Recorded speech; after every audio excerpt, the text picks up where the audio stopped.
গেল ৫ আগস্ট।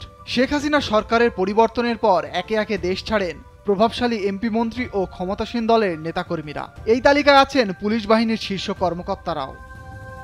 তবে শেখ হাসিনা পালিয়ে গেলেও দেশ ছেড়ে না পালানোর অঙ্গীকার করেন কেউ কেউ। সেই তালিকায় ছিলেন পুলিশের বিশেষ শাখার সাবেক প্রধান মনিরুল ইসলাম। 18 সেপ্টেম্বর বেসরকারি একটি টিভি চ্যানেলকে সাবেক এই পুলিশ কর্মকর্তা বলেন, আমি পালিয়ে যাইনি, পালাবও না, আমি দেশেই ছিলাম, দেশেই আছি, ভবিষ্যতেও দেশে থাকব।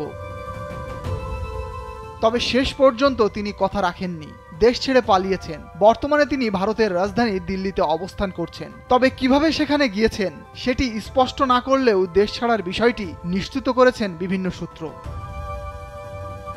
গতকাল বিকালে ভারতের রাজধানী দিল্লির একটি গ্রোসারি শপে তাকে নিত্য প্রয়োজনীয় দ্রব্য কেনার সময় ক্যামেরাবন্দি অবস্থায় দেখা যায়। মনিরুল ইসলামের বিরুদ্ধে এখন পর্যন্ত ডিএমপির বিভিন্ন থানায় 12টির বেশি হত্যা ও হত্যা চেষ্টা মামলা হয়েছে। গত 13 আগস্ট পুলিশের বিশেষ শাখার সদ্য সাবেক প্রধান অতিরিক্ত আইজিপি মোহাম্মদ মনিরুল ইসলামকে বাধ্যতামূলক অবসরে পাঠায় সরকার। অভিযোগ রয়েছে, জুলাই আন্দোলন দমনে গত 3 আগস্ট শেখ হাসিনা সরকারের কাছ থেকে 25 কোটি টাকা নিয়ে নিজের কক্ষে রেখেছিলেন মনিরুল। কিন্তু সেই টাকা বিতরণ করার আগেই 5 আগস্ট ছাত্র জনতার গণঅভ্যুত্থানে সরকারের পতন হয়। ওই দিন থেকে আর অফিসে যাননি মনিরুল, কিন্তু তার কক্ষে 25 কোটি টাকা থাকার তথ্যটি এসবির কয়েকজন কর্মকর্তা জানতেন। পরে সেই টাকা এসবির কয়েকজন কর্মকর্তা নিজেদের কাছে নিয়ে নেন।